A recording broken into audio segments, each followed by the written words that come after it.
The profound, echoing quiet of the librarius pressed in, thick as velvet and ancient as the stone itself, a realm suspended in dust, deep shadow, and the profound hush that only true isolation can foster.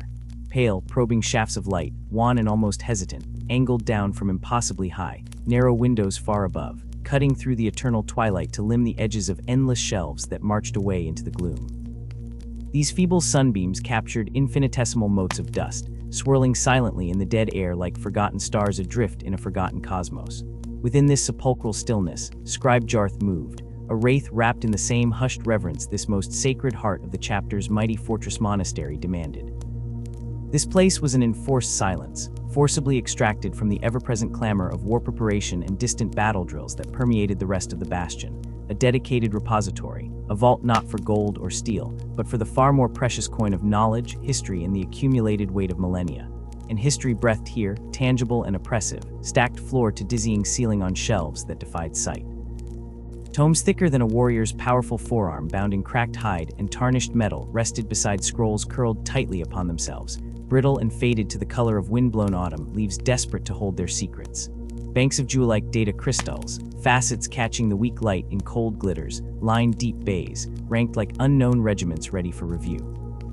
Together, these silent sentinels held every campaign oath sworn, every battle cry uttered, every fragment of lost lore, every profound mystery the chapter had sweated blood and tears to wrest from the galaxy in its proud, millennia-spanning existence. Around Jarth, the muted dance of knowledge continued. Other scribes and robed librarians bent near-sunlessly over their own obscure tasks, islands of concentration in the vast archival sea. Some meticulously copied fragile pages freehand, the scratch of archaic quills on fresh parchment, a mere dry whisper adding itself to the background ambience. Others labored before the cool, green glow of humming data consoles, their faces pallid masks bathed in that submarine light. The soft, continuous rustle of precious vellum, the rhythmic scratch-scratch of nibs, the near-subsonic hum of ancient cogitators sitting deep within the rock itself, these were the only sounds permitted, the sacred elements weaving together into a low, constant symphony of scholarly devotion, a sanctuary's hymn serving as a desperately needed buffer from the raw, unending violence and galactic screaming chaos beyond these sanctified walls. Jarth moved with purpose among this quiet industry, yet his own task today settled upon him with unusual weight, a gnawing unease tempered only slightly by the room's soothing atmosphere. He'd been charged, an assignment given not lightly, to gather what scant, hesitant whispers the librarius held concerning the Alpha Legion. The name itself seemed to shiver on the air currents, spoken between the lines rather than aloud, especially within these hallowed halls dedicated to imperial memory, the Alpha Legion. Even the bare utterance felt like trespass, conjuring tales told in corners, faint echoes of treachery solidifying into whispered myth. They were spoken of as legion born from shadows, masters not of conventional warfare but of deep deceit and hidden plans, their weapon the always unseen dagger sliding silently home, not the heroic clash of steel woven into honor chants. As Jarth navigated the seemingly infinite corridors of knowledge, fingers occasionally brushing the spines of codices bound in chain links of time immemorial, a question pulsed within him. What exactly must he uncover? Here, where history sprawled like a petrified forest of information, the Alpha Legion seemed less a solid chapter and more a phantom limb, specters glimpsed only obliquely. He knew every scholar knew that explicit mentions were incredibly rare, fragmentary, bizarrely scattered. Like the shattered shards of an impossibly ancient mosaic, vital tiles forever missing, leaving only stark gaps implying invisible, frightening shapes. His seeking fingers trailed a row of cool, faceted data crystals, etching labels barely visible against their depths, each meticulously categorized, rigid treatises dissecting incomprehensible warp theory, dusty battle narratives recounting long-sacralized crusades now half-lost even to legend, dry xenological explorations cataloging nightmares best forgotten, mapped trade lanes leading to worlds erased from the star charts. Then, unexpectedly, the smooth glide of his fingertips stopped. Between two bulky tomes imposing their presence, something small caught his attention. Tucked back just a fraction, deliberately shy, almost ensconced in shadow, rested a single, unmarked data crystal, unremarkable except for its neglected obscurity. A fine skein of undisturbed dust coated it, a soft gray shroud whispering of purposeful concealment, an exile from the ordered ranks. Curiosity, sharp and prickling, seized Jarth. He carefully extracted the cool, faintly weighty crystal, its surface smooth against his palm. He half-turned, instinct making his gaze dart into the surrounding gloom, half expecting some spectral archivist, some guardian shade of forgotten orthodoxy, to materialize silently and pluck the illicit artifact back from the present. but only the deep, watchful silence remained, underscored by the eternal subtle symphony of the Librarius. A slight, involuntary smile touched his lips at the ghost of his own fleeting apprehension, a scholar startled by the mere shadow of censorship. Moving purposely to an isolated console humming faintly nearby, he inserted the crystal into its waiting port. The machine responded with a low thrum, a sudden deepening in its steady luminosity as the screen ignited with a soft, all-encompassing green radiance. At first, nothing, just the blank, glowing void. Then slowly stuttering into reluctant existence, letters unfolded themselves from the emerald depths, spectral ink forming upon the ghostly field. Notes on the Alpha Legion, by librarian Jonah Varas. Jarth leaned forward, the glow etching hard contours onto his face as the Librarius itself seemed to lean in closer, its collective sigh rustling imagined parchments. The very shadows along the towering shelves shifted subtly, deepened, as if the knowledge stored here, that which defines identity and purpose, was holding its breath. Around him, the other perpetual inhabitants remained engrossed in their own hermetic devotions, lost worlds within vellum and flickering screen, an ordinary day spent breathing the dust of the ages. But for Jarth, here and now, the small, secreted crystal tucked out of sight felt like the creaking opening of a long-sealed vault, the birth pang of a story whose end was shrouded in terrible mist. Here, at the deepest, stillest core of his chapters, most sanctified place of learning, Scribe Jarth found himself tasked with uncovering the obscured truth of a legion that appeared to have left nothing tangible behind, but shifting shadows rippling over a flagstone floor. His eyes raced across the luminous text, absorbing librarian Vara's painstaking, fragmented account. From the information I have managed to gather thus far, the Alpha Legion had been formed in the latter, perhaps twilight, days of the Emperor's great endeavor, the Great Crusade itself. An era of immense, galaxy-shipping strides and equally immense unrecorded costs, when the scattered, broken remnants of mankind, clinging to isolated stars, were brutally, gloriously gathered under one Imperium's unforgiving wing. This seemed commonplace enough, a foundation stone. But immediately Varas established the difference, whispering from the past. Yet for all the Emperor's foresight, his transcendent power, his uncompromising might displayed openly in forging his legions. The formation of the Alpha Legion stood apart. It appeared distinct. Even its precise conception is veiled, deliberately obscured, lost within shadow. The revelation solidified. The Alpha Legion was the last. The 20th and final Legion birthed from Terra during the last gasps of the Unification Wars. Some versions Varas cited suggested the Emperor had designed their function long beforehand, even as his other legions rose to manifest fury, their armored fists changing planetary geography. The Alpha Legion was being shaped for a fundamentally different deployment. Their purpose diverged utterly. They weren't coded for charging fortress walls painted brightly, banners snapping defiantly overhead. Nor were they forged to instill terror via sheer, overwhelming force crushing all resistance like a mailed boot heel. This legion, sometimes called the Ghost Legion, a name whispered fearfully even then, existed for the subtle knife in the dark, the sibilant word dropped in the right ear. Their enemies wouldn't feel dread tinged with awe. They would feel nothing, suspect nothing, until true fear bloomed only when the poison trap sprang shut far too late. They were conceived as ghosts from inception itself. Their core purpose has always been irrevocably bound within consecrated secrecy.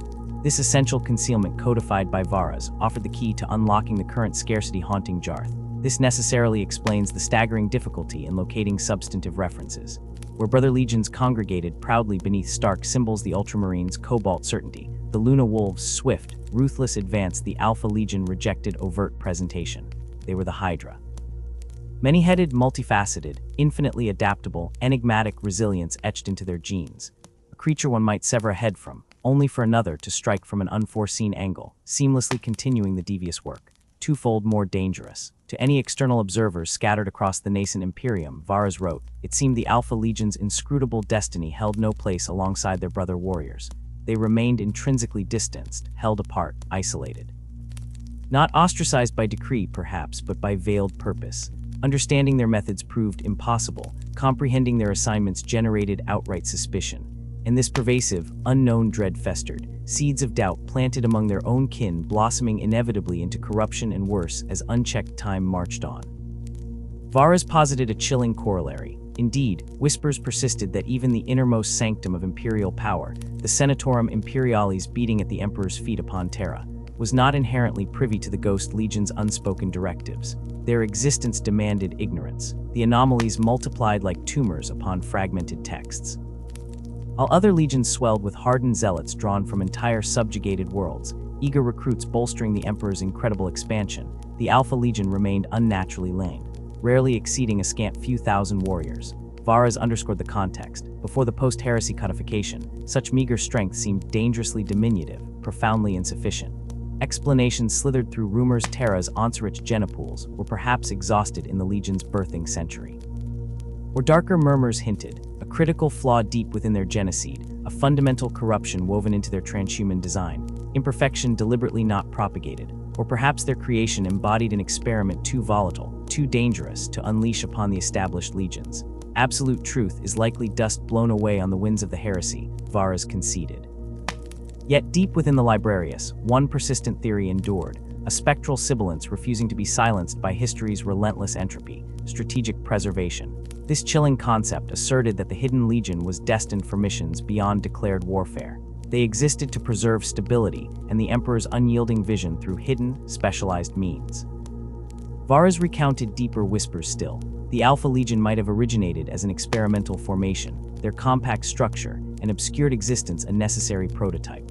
A refined model perhaps for the Emperor of Mankind, who prepared his most elite instruments. Some scholars quietly dared to speculate, were they a progenitor, a first step towards concepts ultimately embodied in the silent perfection of his personal custodian guard. The fragmentary records Varus pieced together from encoded reports and redacted battle annals painted a portrait not of banners and glory, but of phantom actions leaving only ripples. Accounts speak of unidentified warriors bearing incomprehensible levels of authorization, moving unimpeded through supposedly secure Imperial holdings with uncanny, unnerving smoothness. They struck with impossible precision, leaving behind scenes scrubbed cleaner than cleansing fire. Often vanishing without trace, while the startled enemy remained ignorant until the delayed, devastating consequences bloomed. Jarth shivered remotely, the console's static green light suddenly feeling colder upon his skin. Their earliest actions, assuming one could reconstruct the erased outlines, were paralyzingly surgical, targeted terminations erasing fragile points of weakness, covert intelligence extraction from dead worlds and living nightmares alike, sowing strident discord among the few remaining, fractured holdouts against Terran purity. They deployed not as warriors, but as phantoms. Nameless entities that manifested only briefly to execute a hidden command, dissolving like phantoms back into the complexity of the Imperium's vast structure the instant the deed concluded. Making tangible connection was impossible. Varus also drew explicit attention to the dominating motif. Simultaneously, I must record the undeniable, obsessive frequency of Hydra symbology. It seems fundamental. Beyond emblem, a guiding philosophy, a state of existence permeating every tactic employed. The philosophy explained their terrifying resilience. Sever one head, inexorably, two rows, perhaps never the exact head wounded, always shifting, replacing its purpose seamlessly to ensure continuity of the mission. Each quintessential head operated autonomously, self-sufficient, harmonizing with the Legion's collective intelligence as required. They regenerated without pause, redirected without communication, adapting instantaneously to unfolding events dictated by their unseen Primarch, or perhaps the Emperor's unspoken strategy. Their tactical doctrine diverged entirely. Ground designed for heavy offensive steps of Astartes' legions, they instead chose the path of insidious disruption.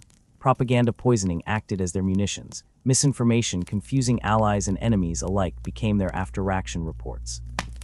They mastered opening the lock from the inside, collapsing the gates without destroying the wall, sabotaging morale chains of command than infantry placements.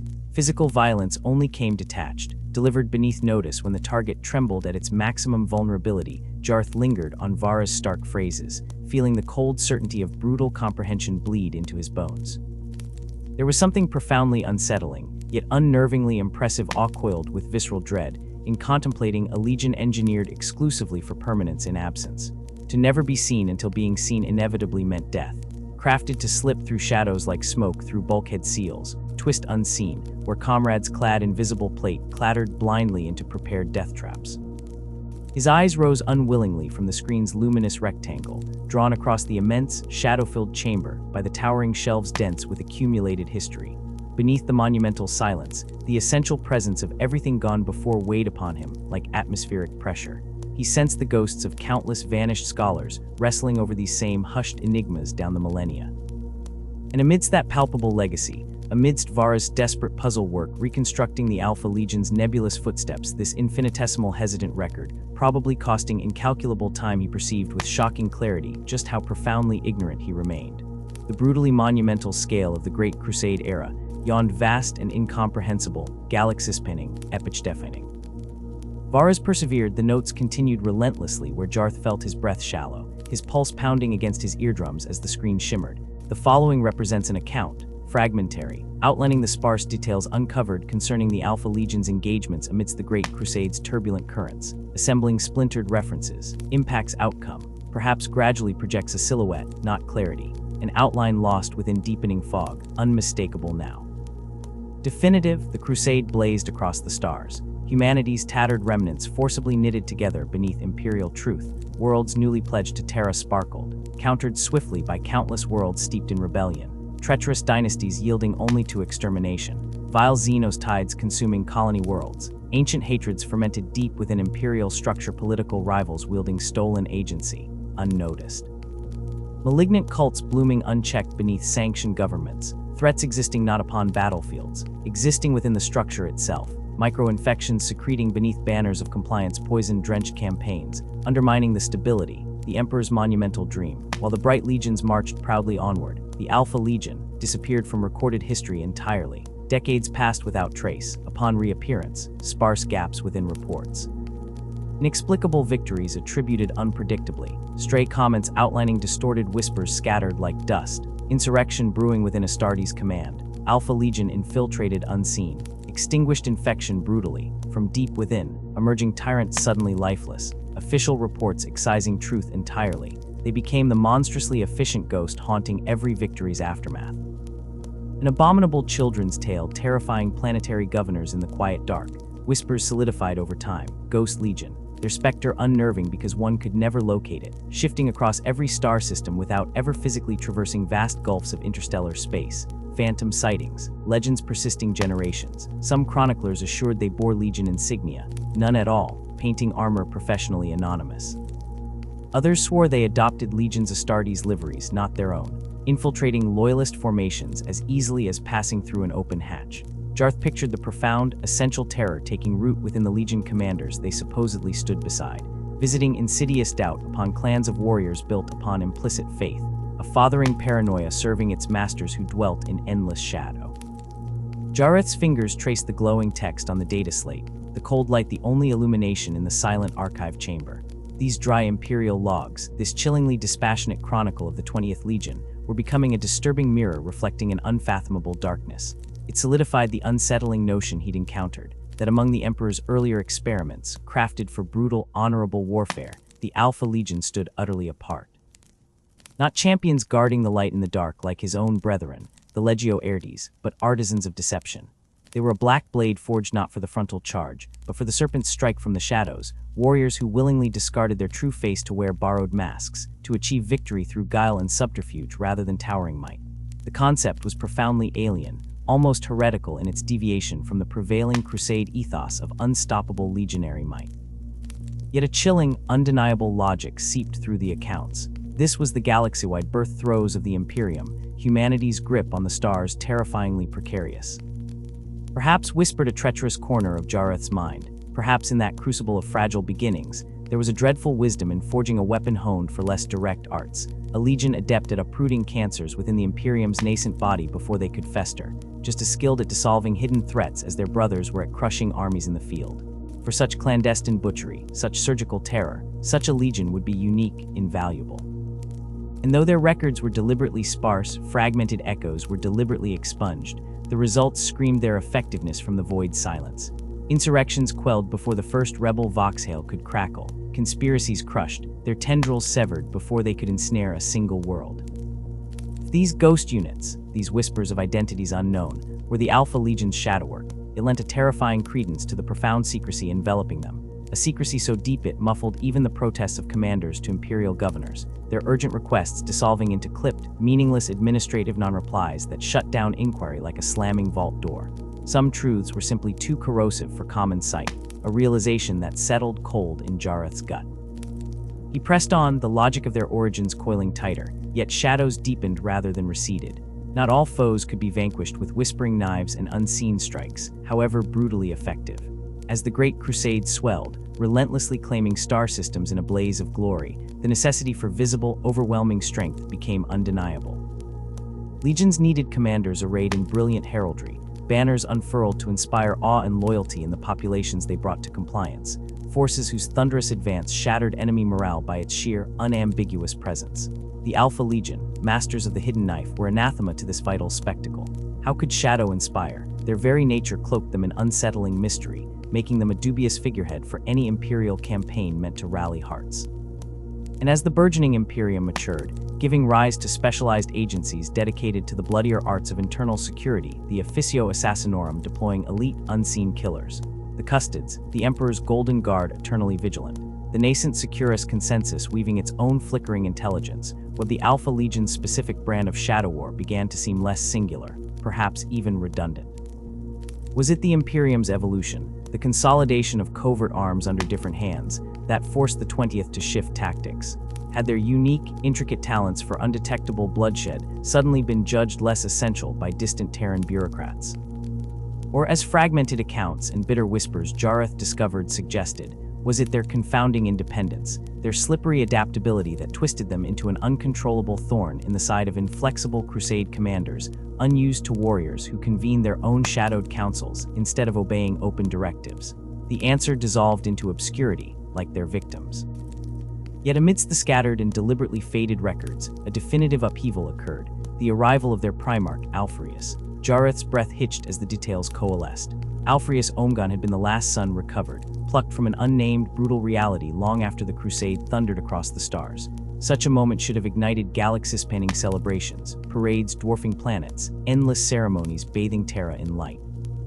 The records dutifully noted these events existed. Yes, spectacles were performed. Yet, as Jareth parsed the terse accounts, an undeniable strangeness permeated them, a sterile formality, a profound distance radiating from the text itself. There seemed nothing. No warmth described, no recorded words of paternal bond, merely cold transaction. The Emperor spent only the briefest span of time with this enigmatic son before dispatching him to command his legion, a dismissal both stark and unsettling. Then Jareth's gaze froze, locked onto a single, explosive phrase hidden deep within the labyrinthine logs: Alpharius Omegon. The very archives harbored the belief, a dangerous, explosive whisper, enshrined in datalooms, that Alpharius possessed a twin, Omegon. Sharing the same face, the same unnervingly sharp intellect, the same innate mastery of deceit and labyrinthine stratagem. Together, they embodied a terrifying paradox: two Primarchs, yet one singular, divided soul. This explosive secret was the Alpha Legion's ultimate deception, guarded fiercely from their brother legions and the wider Imperium itself. To the galaxy, Alpharius was a singular, fleeting figure. Within the Legion's shadowed heart, however, the twin Primarchs operated beneath that single mantle, switching seamlessly between its facets, leading, planning, executing as two distinct limbs of one unseen, incomprehensible body. Alpharius was the Legion's ephemeral, public visage, Omegon its unseen, guiding shadow. Supreme secrecy upon secrecy, the archives hinted, offered nothing concrete, merely the ghost of a suggestion that perhaps the Emperor knew. Had he crafted this impossible duality? Or simply encountered it, another cosmic anomaly, and folded it silently into his inscrutable design? Another unanswerable question haunting the Legion's spectral record. Yet heresy or design here, finally, was a supreme commander who understood them, who shared their mutant instinct for weaving patterns of lies, for turning shadows into weapons. In Alpharius Omegon, the Alpha Legion found their perfect, chilling reflection, a demigod who could guide them in blending their natural affinity for spectacle and subterfuge with open warfare, a fusion no cumbersome conventional mind could orchestrate. And shift they did. Some cycles after the Primarch's unsettling accession, the Alpha Legion deliberately stepped from the abyssal shadows they'd inhabited. They entered the Great Crusade's glaring light as a visible force, walking openly among their brother legions. No longer solely hidden saboteurs, they brought their unique, unsettling approach directly onto the field of open conquest. This startling emergence coincided with their adoption of the Hydra symbol. Jareth noted with a scholar's attention to the symbolic lexicon of war, a perfect, predatory emblem for their evolved nature. Like the mythical multi-headed beast, they struck from countless directions, impossible to predict or fully neutralize. Even in these so-called conventional battles, they scorned transparency. Deception and misdirection remained their blood heir. Enemies were kept perpetually off-balance, blind to Alpha Legion's true strength and intentions. They ruled the art of ambush, mastered layered feints, orchestrated pure confusion. They fought not as a homogeneous fist, but as a shifting, multifaceted entity, the Hydra manifest. Infinitely adaptable, they projected crushing strength where they were most fragile, feigned debilitating weakness where their true power lay coiled, perpetually executing the entirely unforeseen, the strategically illogical. The effect was paralyzing. Misdirection became annihilation. Yet, despite basking in the ruthless light of combat, the shadows still clung to them like ceremonial robes woven from darkness. They were no longer invisible phantoms hunted on planetary networks, but neither were they comprehensible. The Alpha Legion, though seen, remained perpetually unsolvable. Ambiguity clung to their motives. Their truest loyalties remained the galaxy's oldest riddle. 100 identical faces seemed to stare back at the Imperium. Jareth leaned closer, the console's light casting deep hollows beneath his eyes as he reached the section chillingly titled, The Harrowing. It confirmed his deepening dread. The Legion's unnerving secrecy and bizarre methods, already disquieting to veterans coldly versed in war's calculus, would curdle into something indefinably worse. Here, in their most infamous campaigns, a malignancy deeper than mere tactics would writhe into view. He continued reading, the text seeming to leach warmth from the air. The Legion had cultivated a reputation for ruthless opacity, an entity unto itself. Yet this new element seemed dangerously absurd. Any legionary, regardless of rank, might suddenly claim the name Alpharius, embodying him as if each warrior were merely a living conduit for the same fractured primarchial consciousness. Such a hive-mind mimicry felt instinctively repellent, Jareth thought, his skin crawling, unnervingly close to the psychic automatism of tyrannid bioforms. This baffling practice meant brutal continuity. Should an Alpha Legionnaire meet his end in battle's fury, another would slide seamlessly into the void, adopting the fallen one's name and function like replacing a broken cog. This chilling impersonation actively shaped their nastiest work during the Crusade's Zenith campaigns, suffused with a terror so profound they earned the Legion's most infamous designation, the Harrowing. The term itself breathed corruption, a calculated desolation weaponized. It signified a meticulously refined tactic engineered not merely to defeat an enemy force, but to psychologically and structurally dissolve them, eroding their resistance from the deepest core outwards, turning mind and land to yielding ash. A harrowing began silently, infinitely long before the first bolter bark shattered the air. It unfolded as patient, deliberate corrosion. Alpha Legion agents, phantoms with shifting names and faces, insinuated themselves everywhere. They practiced surgical espionage, turned allies against each other with poisoned truths and crippling lies, meticulously stole vital intelligence, systematically weakened military and political alliances. Existing factions, mistrust already sown and watered, were coaxed into fratricide by unseen hands. When the targeted domain stood stretched to the absolute, terrifying snapping, vibrating with self-inflicted wounds and paralyzing paranoia, then the Alpha Legion manifested their horrifying physical might. They converged not as a singular assault wave, but as a scattered, hydra-headed deluge of violence striking simultaneously from every conceivable and inconceivable vector. There was no central army to rally against, no identifiable battle line to reinforce. Their enemies, minds shattered by preceding betrayals and disintegrating communications, found themselves engulfed by an incoherent, utterly pitiless tide of annihilation, ripped from 1,000 points at once. A harrowing was not a battle. It was coldly premeditated, industrial extermination using betrayal as its primary tool. Vital defenses evaporated as gates were unlocked by turncoats decades in the making. Command structures imploded as Vox networks dissolved into cursed silence, severed at precise nodal points. Munition stores blossomed into catastrophic fireballs days before the first Alpha Legionnaire openly revealed himself. Critical military commanders were killed, not in charging heroes, but in their sleep or mid-combat inspection, vanished by unseen blades. By the time the Legion launched its overt, devastating assault, their meticulously prepared victims were already architecturally dead, carcasses awaiting the final clinical dismemberment. Jareth's knuckles tightened around the edge of the console. The record became horrifyingly concrete, the Peridian Gap, a turbulent wilderness of drifting asteroids and scattered human settlements clinging precariously to rogue planetoids. The Alpha Legion descended. Their precision was machine-like, devoid of passion, chillingly efficient. Their strikes executed exclusively under cover of Stygian Void Arc, locations never revisited after the initial, devastating breach, vanishing utterly moments before organized resistance could crystallize. Orbital monitoring stations flickered to silence, interior installations went utterly dark, awoke only to be discovered days later, air thick with dust motes dancing in emergency lights, the only sound the static whisper of unmonitored voxcasters, every soul erased without trace. Shuttles hailed midafternoons abruptly ceased transmitting, consumed by the void between moments. Observers in neighboring systems could offer only terrified speculation, helpless confirmation that something monstrous had passed, consuming everything utterly, leaving only echoing absence. The Peridian Gap became an open wound in local stellar cartography. Understandably, an intensifying current of palpable distrust, bordering on superstitious dread, flowed through the Alpha Legion's interactions with other Imperial forces.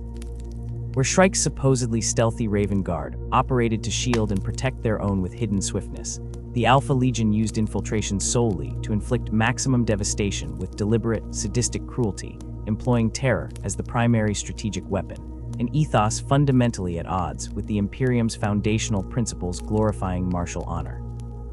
Robout Guilliman, arch-rationalist architect of Ultramar, famously found their labyrinthine methodologies baffling and dishonorable, a wasteful indulgence in unnecessary complexity. His disgust crystallized during Testra Prime. Presented with the option for a direct, crushing assault upon an unprepared foe, the Alpha Legion instead chose a sadistic counterpoint. First, they deliberately permitted the enemy to fortify their positions, digging defensive lines deep, mustering forces. Then they spent 7 soul-grinding cycles peeling them apart millimeter by millimeter. Relentless, precisely coordinated ambushes systematically bled the defenders white, collapsing morale utterly, annihilating entire command squads in pinpoint attacks, destroying supply convoys kilometers from the actual battlefield. By the time the Legion deliberately chose to finally present a visible front, the defenders were hollow, bereft of leadership, cohesion, ammunition, adequate manpower, and the will to even lift a weapon. Victory was achieved with lethally minimal Alpha losses. When Guilliman demanded justification for this excessive, brutal pageant of psychological torment instead of a swift compliance taking mere hours, Alpharius, or was it Omegon, offered only a cryptic, faintly mocking smile. It would have been too easy. Not all recoiled from their shadow creed. Horus Lupercal, the War Master himself, a consummate pragmatist valuing effectiveness above all, recognized the cold steel at the method's core. He valued their synthesis of shadow and blade, appreciating the devastating potential unleashed when total operational freedom was granted. And they repaid his trust with undeniable success.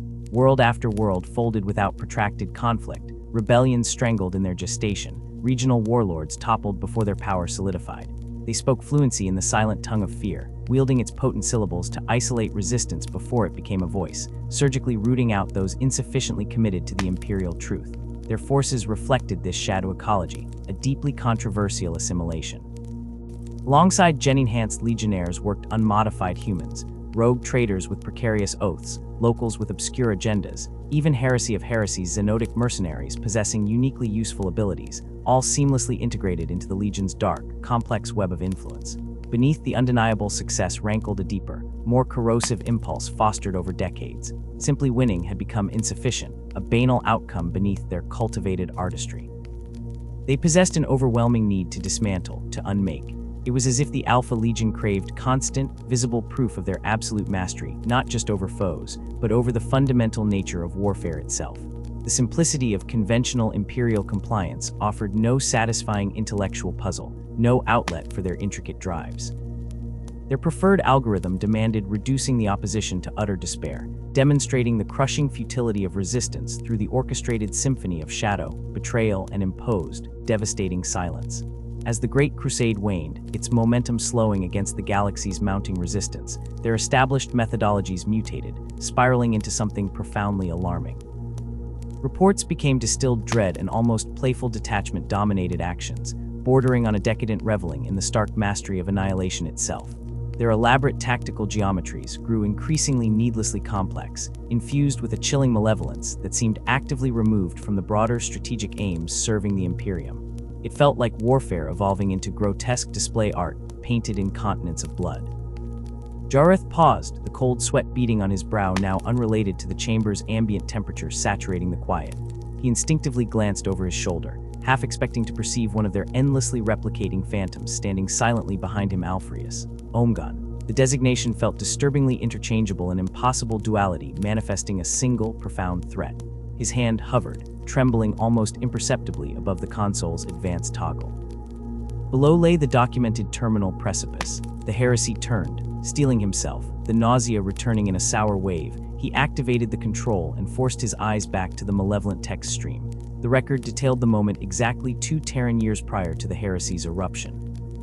Upon the echoing, utterly barren landscape of Nurth, illuminated only by bruised twilight, the twin Primarch stood shoulder to shoulder, impossible to ascertain, then and now, precisely who stood as which entity confronted by an emissary. A single figure named John Grammaticus materialized before them. and human was an utterly insufficient descriptor. Grammaticus, the record intoned with cool detachment, was an operative of the Cabal, an ancient, utterly alien confederation spanning species, eternally opposed to Chaos's vile influence. This messenger carried custodianship of a prophecy, a temporal augury so devastating, the text implied, it single-handedly initiated the Alpha Legion's terminal slide towards damnation. Jareth reconstructed the scene in his mind, the oppressive emptiness of Nurth's twilight plains stretching towards a frozen, starless horizon, the unnatural stillness broken only by the wind whistling through ossified rocks. Facing the twin demigods, incomprehensibly precise duplicates, Grammaticus unfurled his cosmic map of horrific consequence. The Cabal's vision laid bare the imminent galactic agony, the galaxy-splitting civil war that would ignite as the Horus Heresy. Then he offered dual visions of inevitable ruin, cascading through unimaginable millennia. If the Emperor prevailed, if loyalists stemmed Horus's tide, the Imperium would endure, ossify across 10,000 grindingly long cycles, slowly decaying inwardly, a vast necropolis drawing inexorably towards unimaginable, soul-crushing bleakness, its inhabitants gradually succumbing to ignorance, tyranny, rotting infrastructure, internal rot, until ultimately devoured by the ravenous, metaphysical hungers of chaos, its victory becoming a colossal tomb unlocked for the dark gods from within.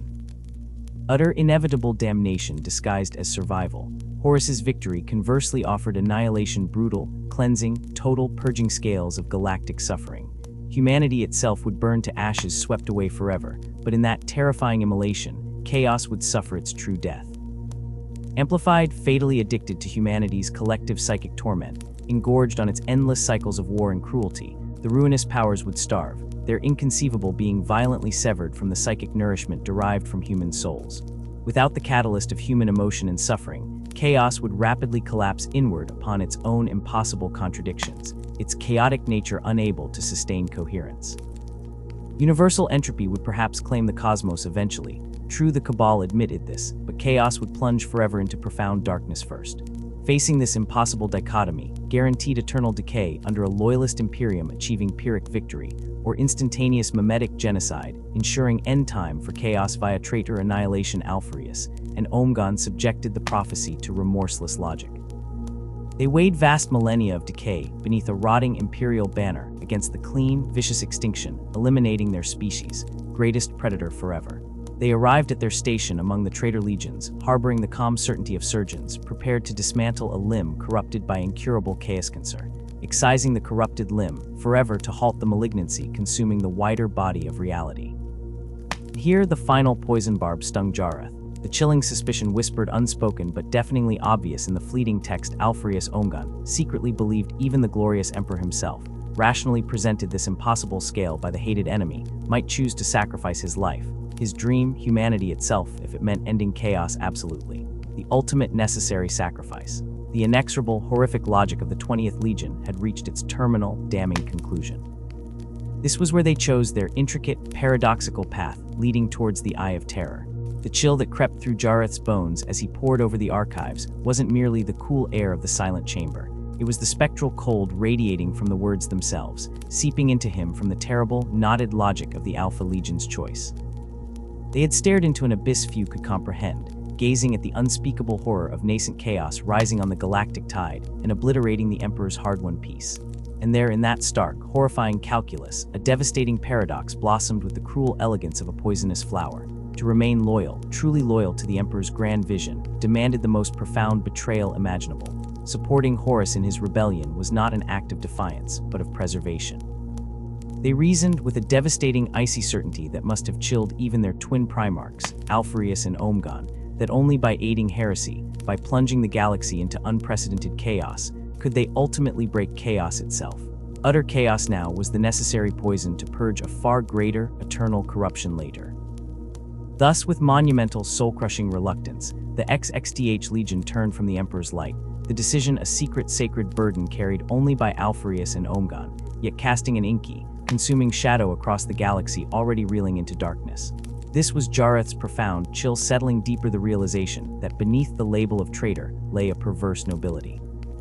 Where others tore the Imperium asunder, driven by scorching fury, or insatiable ambition, the screaming bloodlust of Angron, the prideful malice of Fulgrim, the bitter spite of Perturabo, the Alpha Legion's path was laid in somber resignation. Theirs was a cold sacrifice, a soul-damning gamble undertaken with stoic fatalism, believing it the singular, dreadful price required to buy the Imperium's distant future salvation.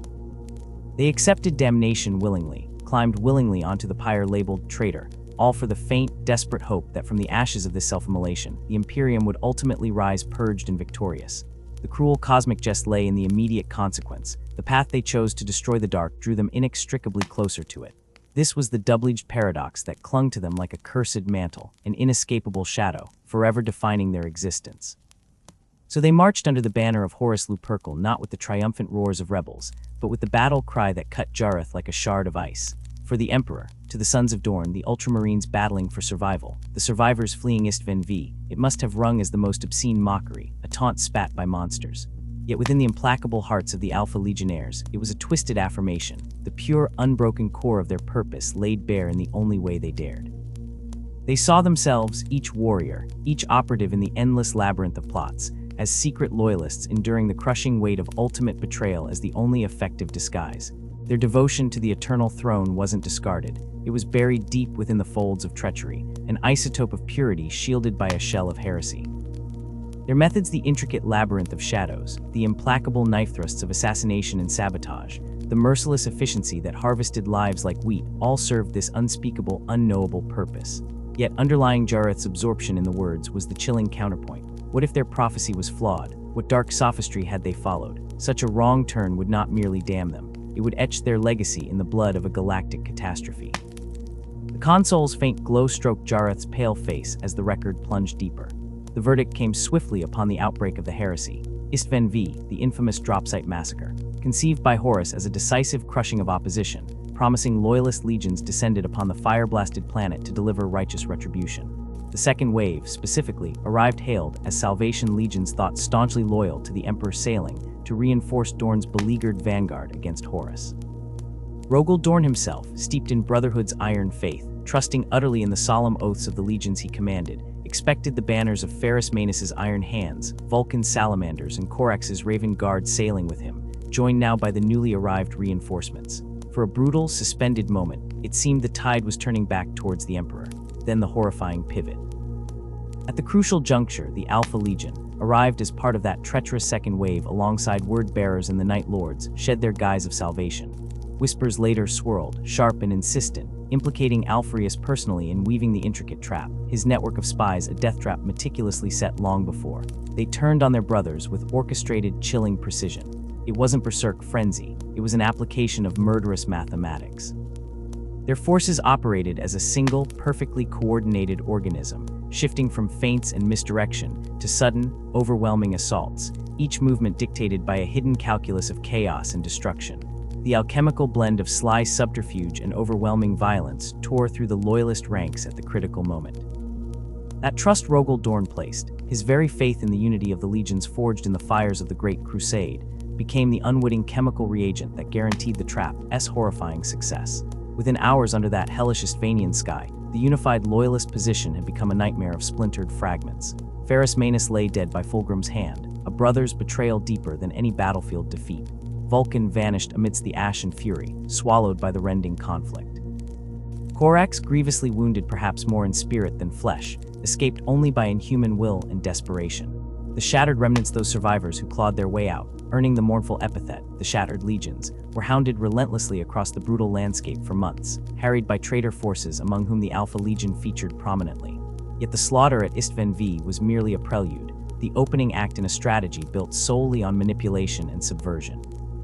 As the galaxy burned in the overt flames of civil war, the Alpha Legion embraced their ordained task as Horus's vectors of insidious corruption. They slid like specters through the weakening barriers of the Imperium itself. Seated within councils on distant planets, disguised as tired bureaucrats, weary serfs, or even grief-stricken loyalist stragglers, they operated simultaneously as spies harvesting the Imperium's vital lifeblood, its strategies, its secrets, the intricate schematics of Terra's solar defenses, the hidden flaws in the Palace Adamantium, feeding this intelligence to the Warmaster like poisoned tablets. Simultaneously, their unseen hands twisted the very narrative. Fabrications blossomed like toxic spores across Imperial space. Lies were spun painting the loyalist defenders as deluded fools propping up a corpse imper. Victories transformed strategically into signs of desperate flailing. heroes reduced to doomed idiots marching against the inevitable. As these subtle poisons spread, a deeper contagion too set in, the insidious rot of doubt gnawing at the foundation of imperial morale. One operation stood out in its calculated, heart-stopping cruelty, the violation of deliverance. Corax had retreated to his fortress world scarred and seething, the Raven Guard decimated, his soul poisoned by the betrayal. His solace was cold resolve, rebuilding, reforging his legion with furious speed using any means, turning to secret protocols involving the Emperor's own genetic legacy to accelerate the creation of new Astartes. Here was an opportunity the Alpha Legion could not ignore. Perfectly impersonating survivors, agents cloaked as faithful sons of Corax infiltrated the defenses of deliverance, melted into the morning ranks of the Raven Guard undergoing reconstruction, becoming invisible cogs in that desperate machinery. They watched, patient as gargoyles, ears tuned to every whisper. Their true task surfaced when the delicate genocraft began slow, precise contamination, injected into the Emperor's purified genetic materia, sourced for the accelerated Inception protocols. The corruptions were subtle, insidious mutations woven into the biological bedrock of the Legion Toe, so when the new generation emerged from their artificial wombs under Kaivar's orbiting forges, countless were monstrous parodies, twisted things distorted into horrific caricatures of Astartes. The death blow followed swiftly. When inherent unrest among Kaivar's tech guilds flared into the Deliverance uprising, the Alpha Legion operatives clad in stolen Raven colors seized the spark, fanning the flames of distrust and rebellion, severing vital supply lines and collapsing the infrastructure crucial to rebuilding. Though the rebellion choked in imperial retribution, the damage to the Raven Guard's future was irredeemable. Cruelly, it is believed Alpharius would hoard the insights gleaned from this monstrous sabotage, sharing only fractured, useless pieces with the likes of Fabius Bile, keeping the raw knowledge for his own arcane purposes. Even within the intricate traitor alliances, the Alpha Legion remained deeply alien. Throughout the convulsions of the war, their motives defied comprehension. When approached once more by the enigmatic alien cabal aiming to bind them ever tighter to their chaotic gambit, Omegon himself allegedly drew a line in the void. The Alpha Legion, he proclaimed, acknowledged no master beyond its own labyrinthine hierarchy. They walked the path dictated by their own internal logic and obscured loyalties. As the heresy sank deeper into totality, their chosen weapons subterfuge, betrayal, ruthless efficiency, and deliberate absence burned their designation ever darker across the scorched fields of history. What began as a grim, harrowing sacrifice willingly undertaken solidified inexorably into the imperial designation that Jareth now read with growing dread, the ultimate nightmare. Drawn deeper yet, Jareth leaned into the console radiance as the archives detailed their role in specific theaters of destruction. Key conflicts passed across the view screen, each bearing the intangible, chilling signature of Alpharius and Omegon. The blockade at Kondax demanded attention. Alpharius understood the hurricane force Jagatai Khan represented. If the mercurial Primarch and his white scars broke loose, lending their unique speed and tactical ferocity to the loyalist cause, Horus's carefully constructed architecture of conquest risked catastrophic disruption. Preventing the Khan's intervention became paramount. To isolate them, Alpharius conceived an elegant, infuriating trap, a blockade not of warships bristling with lance tubes, but of pure information. Across the Kondax system, a Trinaristar domain comprising 6 barren worlds, Epi, Helicon, Terras, Chax, Honda Leshen, and distant Foss, the Alpha Legion deployed a sophisticated communication pyre, subtly jamming every wavelength in and out. Information ceased to flow. The bustling Kondax hub became a silent tomb. Routine operations proceeded. Minor skirmishes ignored by the wider galaxy held their undivided attention, all while the galaxy bled and burned unseen. Months vanished as the White Scars unknowingly fought phantom enemies within their quiet sector, utterly divorced from the unfolding apocalypse. To stir the stagnant waters required a catalyst. Omegon emerged, directed himself to destroy Tenra 950, an unremarkable monitoring asteroid base secretly established by the Legion itself. This operation had solid justification appended suppression of a supposed security breach. But Omegon's true purpose was nuanced manipulation. Carefully calibrated cracks opened in the information wall. A signal was allowed escape, specifically tailored an urgent recall order purportedly dispatched by Rogel Dorn himself, aboard the Phalanx, summoning the Khan and his legion back to the increasingly fragile bulwark of Terra. It worked perfectly. Never suspecting so intricate a snare existed, Jagatai Khan reacted precisely as his attackers intended. Immediate preparations began for the fleet's rapid withdrawal from Kondax space. Once committed to leaving the planetary anchorage and accelerating into the void of the system, they encountered the true face of the blockade. the dispersed but implacable Alpha Legion fleet materialized silently from the stellar background radiation. An eerie confrontation unfolded amidst the gas giants of Kondax, Locust-class destroyers gliding silently alongside bulky battlecruisers, the entire formation forming a dispersed net before the Khan's transit corridor. Not a single salvo opened. They maintained exact range per invisible protocols, holding position. Messages sent exploded into cosmic static, unanswered. This wasn't hostile combat actions. It was psychological siege through pure, suffocating silence and obstruction. The Alpha fleet did not fire unless fired upon. It did not move into immediate engagement range. Instead, like spectral shepherds, when the White Scars attempted an initial burst towards the Manville point, they repositioned subtly powerful warships casually imposing themselves directly into the Khan's intended escape vector, patiently shepherding the entire fleet backwards within the hollow confines of the system, a technophantom barrier impervious to communication, only physical intent. Frustrated to the core by this non-confrontational reality, the unpredictable Khan calculated fiercely. Recognizing their tormentors' reluctance for full-scale confrontation, his orders rapped out sharp and clear. His fleet adopted the Yekidwagretin, the dreaded Hawk's Talon arrowhead formation designed for piercing dense opposition, their unique jerky warp drive engines humming with latent furious power.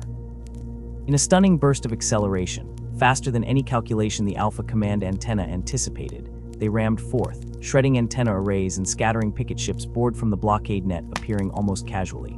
Resistance did finally manifest dreadnoughts turning ponderously onto interception vectors, capital ships maneuvering aggressively but strangely incomplete, a reaction voiced too late, reserves held back. The Khan slashed decisively through a world-circling gas giant's shadow, leaving the ruptured Kondax blockade reforming sluggishly behind him. Jareth remained uncertain. It felt less a brilliant escape engineered by the Khan, more a calculated release. The Alpha forces displayed no disastrous panic. No overwhelming reserves surged suddenly from the system's edge. Had they simply pierced the intended perimeter like water flowing through precisely positioned rocks? Had this escape been one more cog in Alpharius' vast machinery, a worthwhile sacrifice of expendable pawns to establish elusive credibility? Their doctrine revolved always around multiple layers, truth wrapped within deception within some horrifying final purpose few living minds could unravel. The ambiguities amplified the chill clinging to his thoughts, the invisible wire tightening subtly around his perception. Jareth's contemplation wasn't disturbed by misplaced heroics or clear victory, but contained itself utterly within the cavernous, shifting shadow of the Alpha Legion's existence, a paradoxical specter that haunted the Imperium they had both loved and shattered. The swirling gas of the Alaxis Nebula became a shroud for vengeance, a cosmic snare laid by Alpharius against the battered space wolves, whose Fenrisian arrogance had long grated against his calculated mind. Imperial commanders poring over the sparse records later grappled with the Legion's motive. Some whispered of intricate foresight, a deeper weave known only to Alpharius and his ever-absent twin Omegon. It seemed clear.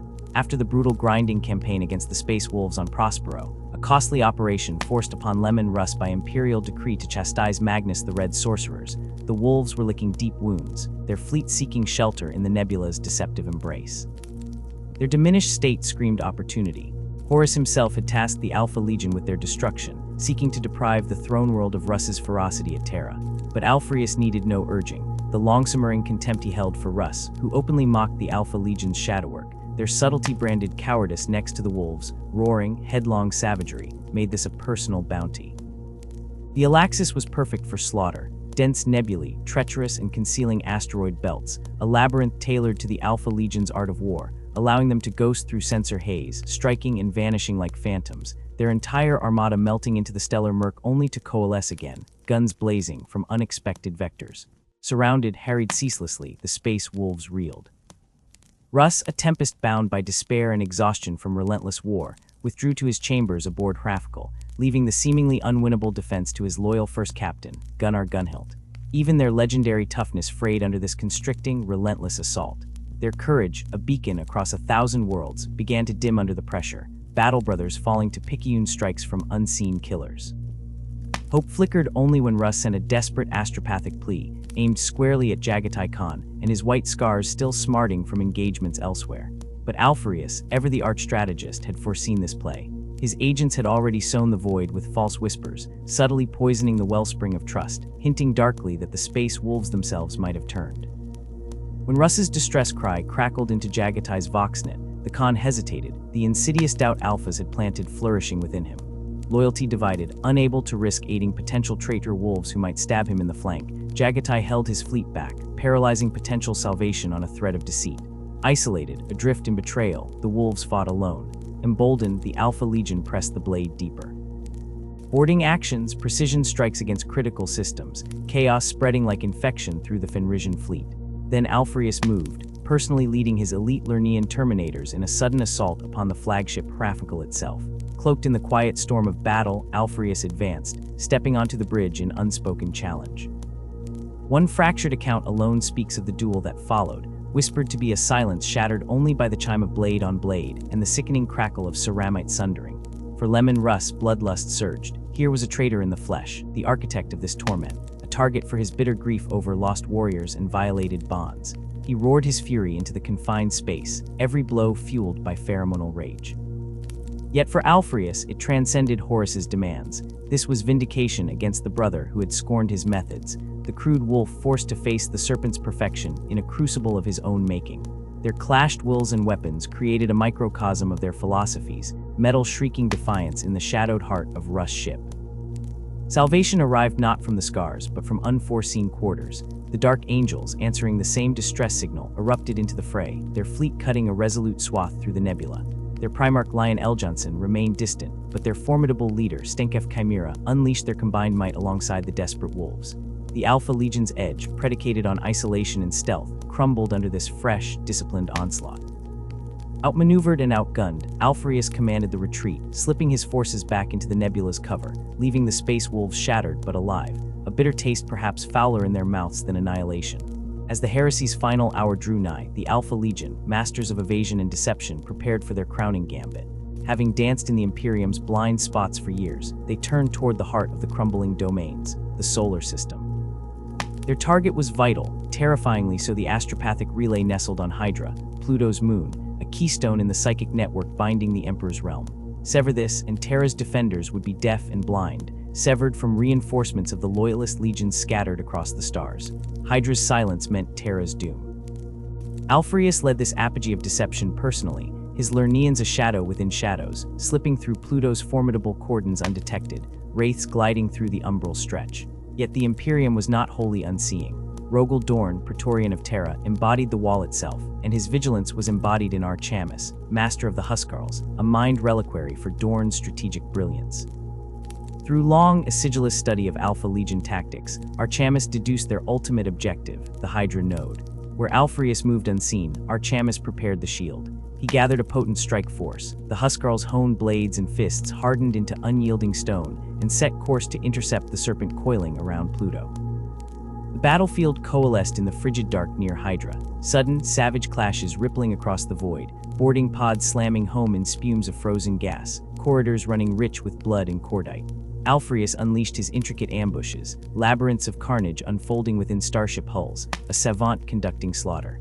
Archamus met this with grim, unbreakable resolve. His Huskarls became the immovable objects before the Alpha Legion's irresistible forces, shield walls forming in choked arterial passages, warriors buying time with their lives, blades clashing not just against ceramite, but against a doctrine of silence and surprise. Counter-ambushes flared, traps sprang, the Huskarls turning the Legion's own webs against fragments of themselves. Yet attrition bled the defenders white. Heroic stands became monuments to tenacity paid for in spilled crimson. Archamus, carrying the brutal cost of his Primarch's foresight, fought on even as his broken body screamed for cessation, a sentinel barely clinging to duty. The Huskarl ranks dwindled, consumed like ceramite before plasma fire. Defeat loomed, inevitable and absolute. Then came the heavens opening. Phalanx, Rogel Dorn's god fortress, arrived with the impossible speed granted by the solar system's own gravitational fury. Leveraging Saturn's immense pull, Dorn had flung his Leviathan through the void faster than tracking stations could comprehend. Its emergence was cosmic fury made manifest, walls of adamantium bristling with weapon mouths screaming retribution. Its cannons unleashed tides of fire, a god's hammer pounding the Alpha positions. Simultaneously, the fortress monks of the Imperial Fists captured and silenced the crucial defensive batteries on Pluto's other moon, Kerberos, stripping the Legion of a vital shield pinning the system. Stealth exploded into holocaust. Dorn himself descended, a golden god of defense plunging into the furnace, his chainsword storm's teeth already slick with legionary blood, as the fists carved a disciplined path of annihilation through the chaos-sowed ranks of Alphas. Their advance was irresistible, siegecraft perfected, methodically purging Vox-denied compartments and mine-strewn corridors until the heart chamber of Hydra lay before them. Inside the core chamber, amidst the eerie green glow of the astropathic engine thrumming with distant mindspeak, Rogel Dorn found his brother. Alpharius waited, a figure of polished shadow, the barbed point of his pale spear held lightly, almost negligently. Before them lay nothingness measured, silence. No roars of challenge, no declarations of heresy or loyalty, deep as the gulf growing between immortals who shared genocide yet had forged utterly divergent fates. Dorn saw the architect of treachery. Alpharius saw the symbol of a decaying edifice. The duel erupted not as a contest of champions, but as the embodiment of their natures crashing together. Alpharius moved with liquid malevolence, a shape-shifting nightmare, every thrust of the pale spear a promise of poison perforation, feinting, twisting, bending around the Praetorian's guard like smoke seeking a weakness. Dorn became the unbreakable barrier, his movements economical, his defense an implacable fortress wall, chainsword a roaring counterpoint deflecting each lashing spearpoint. He absorbed the blurring attacks, anchored to his duty. Spacetime compressed into furious exchanges, blows that could shatter gods landing with jarring force, sparks showering like dying stars off ceramite. Alpharius saw his opening, striking with viper fastness past Dorn's guard. The spear-tip found purchase, biting deep into Dorn's golden armor, drawing a gout of Primarch blood that glittered in the faint light. Victory seemed inhaled by Alpharius. He shifted, spear poised to drive into the life beneath the wound. But death intervened differently. Archamus, broken and near-sentient only through supreme willpower, stumbled bleeding into the engagement perimeter, propelled only by absolute loyalty to his Primarch. Even mortally ruined, he raised his blade against his brother's enemy, a dying flicker cast against a sun. His strike, wild and terminal, missed Alpharius's vitals but struck his armored pauldron, a glancing blow that nonetheless captured the momentum of Alpharius's finishing lunge. It was a heartbeat's pause seized at the cost of Archamus's final breath. Dorn S will crystallized in that splinter of time. His hand, igniting with glacial fury, clamped onto the haft of the pale spear below the head, arresting its lethal trajectory. With irresistible strength amplified by indignation and grief for his fallen Huskarl, Dorn twisted. The spear tore from Alpharius's grasp, ripped away as one prizes a fang. Staggered suddenly, defenseless, the Lord of Hydras was for one impossible moment revealed, vulnerable. The chainsword fell then, not as a sweeping execution, but as a brutal, cleaving descent. Dorn's entire being poured into one merciless stroke. Past the straining arm, biting deep, severing both of Alpharius's wrists, amputated hands still clutching at mental weapons. The crimson tsunami was distilled into Dorn's final motion, world-ending anguish and duty forging the blow that rose and slammed down onto the revealed crown of the deceiver Primarch. The impact echoed not in sound but in the psychic tapestry. Alpharius Omegon, traitor Primarch, master of legions, fell, ceased, body collapsing like a broken puzzle. Across the light-shone gulfs of the galaxy, Omegon gasped. A psychic convulsion tore through his shared soul, a tangible blade plunging through the unique resonance that bound twin hearts and minds across eternity. Alpharius had blinked out, not transitioned, not transformed, utterly ended. The bond snapped, severing a fundamental part of Omegon's own being, leaving a fathomless void where a shared consciousness, a silent dialogue since inception, had hummed. For Omegon, this was not merely losing a brother, it was the tearing asunder of oneself conceived as two. Amidst the devastating shockwave of shared extinction, a decision crystallized from the psychic fallout. He shed Omegon instantly, inscrutably. He became Alpharius. The mantle of command, the dark legacy, the intricate burden all fell solely onto one set of shoulders. He was the Alpha and Omega, the Legion's head and soul. He recalled his forces from Pluto, phantom ships bleeding into the outer dark. Hydra held, Terra's lifeline preserved. The Alpha Legion faded, but its purpose mutated. Freed by Alpharius's death from the traitor Alpha Legion's orbit, but not from their own fractured conviction, Alpharius Reborn commanded a subtle withdrawal from the traitor vanguard. No longer were they Horus Stiletto poised at Terra's back. Guiding them now was Alpharius Omegon, a ghost with undeniable authority. His strategy twisted. Instead of joining the apocalyptic clash upon Terra's walls, the Legion enacted a precision campaign of delay against the Loyalists. They became cosmic corsairs threading the outer rim, hunting not destruction but delay. On Talern, white scars were intercepted by a brilliant sequence of ghost clicheshit, fade, reappear, vanish, draining cowards' precious momentum, funneling their aggression into fruitless, bloody dances through the desert of rust, away Solward. On Yant, a Space Wolves detachment stumbled into labyrinthine resistance, Alpha Sabotagers continually shifting the strategic board like wraiths, ensuring they bled time as much as manpower, never reaching the muster point. These were not grand engagements. They were calculated drainage loops, strategic asphyxiation of loyalist strength striving to reinforce Terra. Yearning to impact the climactic siege, yet ensuring it was robbed of the levies that might have tipped the balance, weakening loyal defense, intensely crucial troops arrived depleted, late, or not at all. Alpharius himself, the act of betrayal and the blood price paid for it, became the crucible forging the Legion's fragile oneness. The old divisions faded beneath one banner flown under the chilling paradox still shouted as their proud battle cry, for the Emperor. Allegiance pledged from darkness by those convinced they remained his truest saviors, preserving his imperium from itself in ways mortals could not perceive. As Horus fell on Terra, the tumultuous fires of heresy dying amid the ruins littered with gods, the other traitor legions plummeted screaming toward the Maelstrom's refuge around the Eye of Terror. The Alpha Legion did something far more unsettling. They dissolved. Without fanfare, without discernible trajectory, their fleet fragmented beyond imperial tracking, slithering outwards into the eternal night between galaxies, their passage leaving only rumors decaying faster than signal drift. Within the deep secured stacks of Terran Librarii, Jareth, an aspirant or perhaps introspective archivist, pored over shattered data crystals seeking clues. Navigating fragmented accounts of heresy climax, most devoted trials on Terra were burned clean against the horror of Horus's deception. Yet reports whispered of the disappearance, not in defeat retreat but deliberate consumption by the outer dark. Later entries became frustrating labyrinths thinner than nebula threads. Marons echoed faintly through segmentum obscurus compartments, phantom strikes against nameless worlds carrying strange alpha markings, intercepted incoherent fragments hinting inner schisms. Few solid truths remained. Scraps mastered only speculative weight. Had Omegon led them still? Did they sacrifice Alpharius towards greater scheme? Had they truly turned wholly to chaos's embrace belying subtle motives? Or were they enacting some deranged sleeper protocol conceived by their defunct twin? One planetary name endured through the static, Escador. Jareth's focus sharpened. Here, deep in the past resin of post-heresy half-century, an engagement crystallized the Legion's shadowed survival beyond exile. Escador itself faded knowledge, mountainous woods of Sever-Kramis trees piercing clouded valleys, a world of tangled obscurity, perfect theater for alpha action.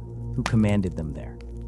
Did the phantom Alpharius walk? The lore whispered they encountered the newly healed robot Guilliman, master of Ultramar, prima inter pares amongst survivors, his doctrines striving reforging imperial order.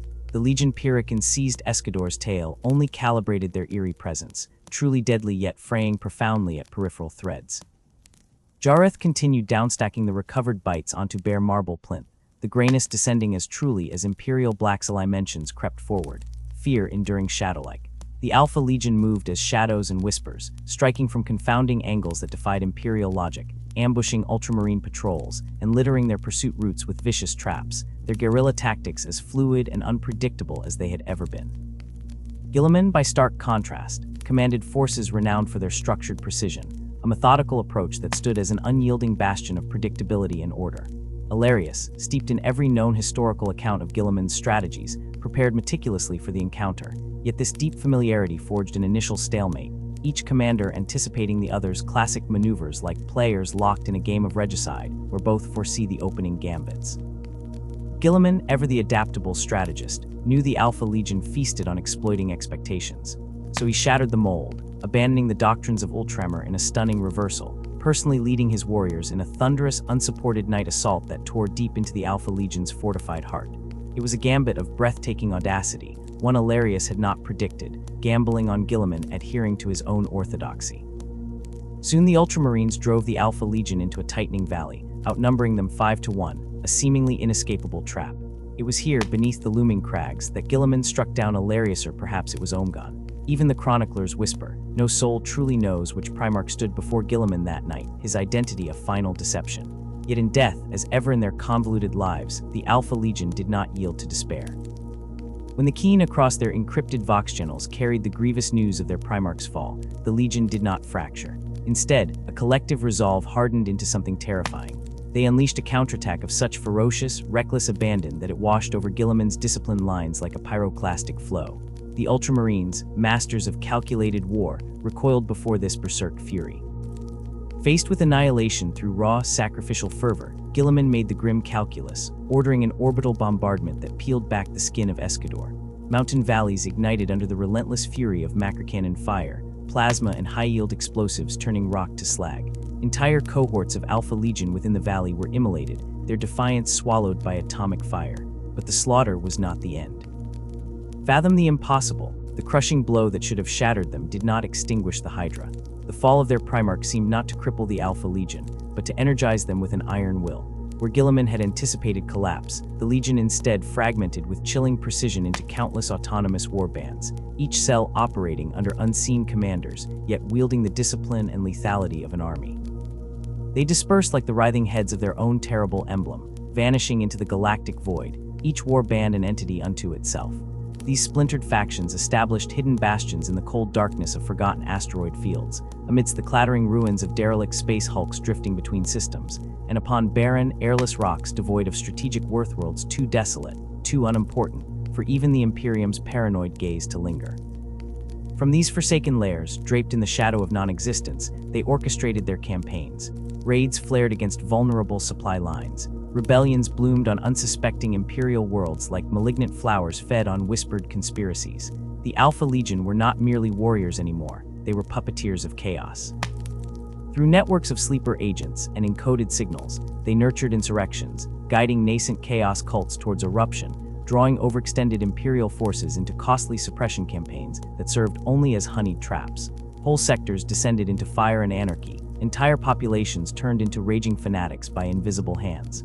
Sometimes Alpha Legion agents would fight openly alongside the cultists they'd birthed, lending their terrifying skills to the carnage.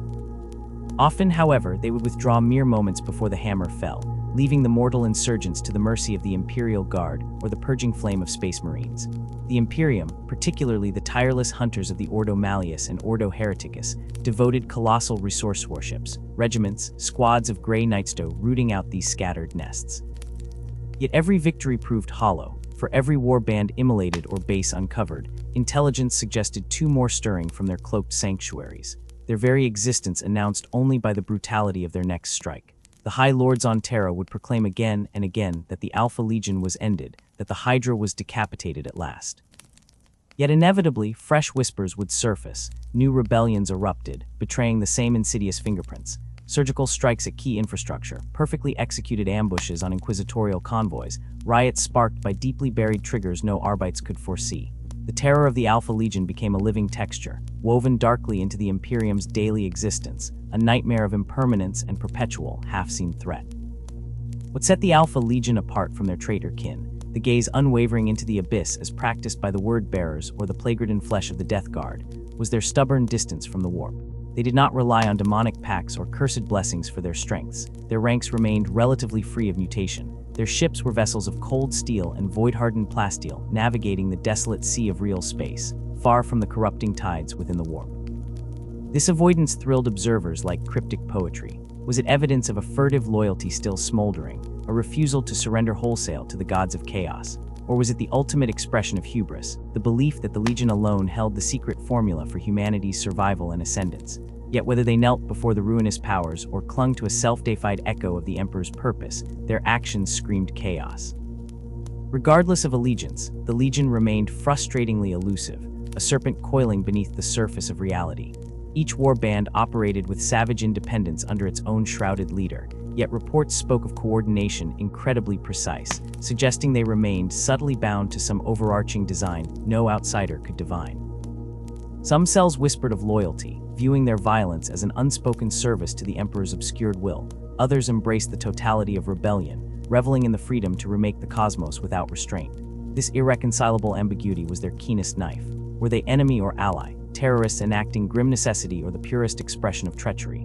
No imperial doctrine could categorize them neatly. They inhabited shifting masks, a legion defined by endless, dangerous deceptions.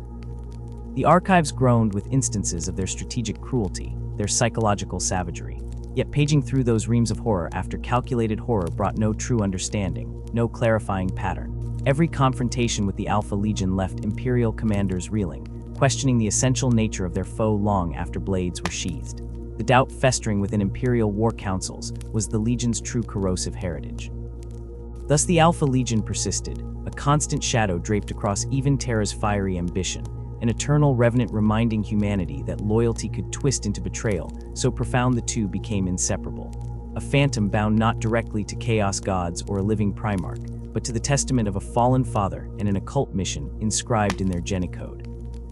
As Jareth finally touched the control rune, silencing the console's low hum and sealing the final records back into crystalline stasis, the air in the librarius thickened around him. It felt heavier, colder, as if the vast archives themselves exhaled the chill of the many secrets they held secret. Reverence warred with unease within him, reverence for the sheer endurance, the terrible execution of their strategy spanning millennia, yet unsettling like the primal dread of whispered wings in utter darkness. The story unfolded in his mind as a tapestry, woven with threads of absolute secrecy, betrayal coiled inside frantic loyalty, and treachery motivated by goals altogether distorted from comprehension. Rising from the data pit seat, he felt the immense, knowing quiet of the librarius press upon his heavily armored frame. During his tenure deep within the chapter's arcane heart, surrounded by stacks reaching into cathedral-like gloom, he had traversed countless epics of conflict, learned the names of thousands of heroes turned to dust or infamy, consumed sagas of glorious victory and unbearable defeat that had molded stars into graveyards or forged empires from ashes. Yet none resonated within him with the same visceral disturbance as the Chronicle of the Alpha Legion. His gaze drifted slowly across the endless rows of book-bound tinsleather-bound centuries-old tomes preserving fading ink, yellowed parchment scrolls sealed with wax insignias centuries cold, shimmering data crystal stacks humming softly with digitally captive memory. This place was a sanctum, a fortress erected around knowledge, governed by brothers charged with remembering everything the galaxy elsewhere burned away out of fear or ignorance. And Jareth was part of that ceaseless, sacred duty of remembrance, a sentinel guarding truths so dark, so perilously complex, that even his battle-scarred brethren, facing tangible demons above desecrated altars, would flinch from their harrowing, endless ambiguity. The departing echoes of his booted footfalls on the flagstones seemed far too loud as he finally made to leave the silent room riddled with secrets. Just for a moment, carried on a draft that felt more imagined than real, he sensed he heard the faint, chilling whisper of an ancient, defiant cry, resonating from the depths of recorded time and chilling the marrow beneath his ceramite. For the Emperor, his soul froze within his transhuman frame.